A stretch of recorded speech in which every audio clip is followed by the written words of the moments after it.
फातिमा एक बहुत ही क्रिएटिव लड़की थी। उसके बनाए हुए आर्ट वर्क में एक अनोखी गहराई होती थी, मानो वे सिर्फ चित्र नहीं बल्कि कहानियां हो। उसकी उंगलियां जब भी ब्रश पकड़ती कुछ नया और अद्भुत ही जन्म लेता। एक दिन जब फातिमा स्कूल से लौटी, उसने देखा कि उसकी स्केच बुक का एक पन्ना गायब है। यह वही पन्ना था जिसमें उसने एक रहस्यमयी आंखों वाली लड़की बनाई थी। उसे ये थोड़ा अजीब लगा, बट उसने ध्यान नहीं दिया। अगली सुबह जब वो स्कूल पहुंची तो उसकी क्लास में एक नई लड़की आई थी। उसका नाम था जहरा, मानो उसमें कोई राज छुपा हो। लंच ब्रेक में जहरा ने फातिमा से कहा, तुम्हारी बनाई हुई तस्वीरें वे सिर्फ तस्वीरें नहीं बल्कि दरवाजे हैं, क्या तुम्हें पता है? फातिमा चौंक गई, तुम ये क्या कह रही हो?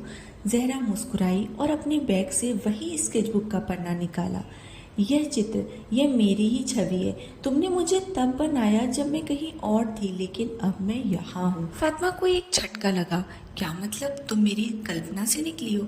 जहरा धीरे से बोली, मैं तुम्हारे चित्र से आई हूँ। फातिमा, मैं अकेली नहीं हूँ। फातिमा को अब ये समझना था कि उसकी कला सिर्फ रंगों की नहीं बल्कि एक जादुई शक्ति है। लेकिन क्या ये शक्ति एक वरदान है या एक बड़ी परेशानी की शुरुआत? जहरा के आने के बाद फातिमा की दुनिया में कई बदलाव आए।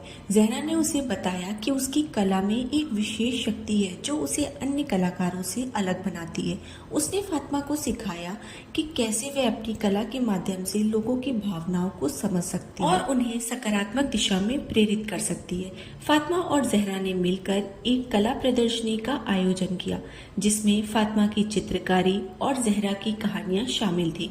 यह प्रदर्शनी बहुत सफल रही और लोगों ने उसकी कला की गहराई को महसूस भी किया। इस अनुभव ने फातिमा को और भी प्रेरित किया और उसने अपनी कला के माध्यम से समाज में सकारात्मक परिवर्तन लाने की संकल्पना ली।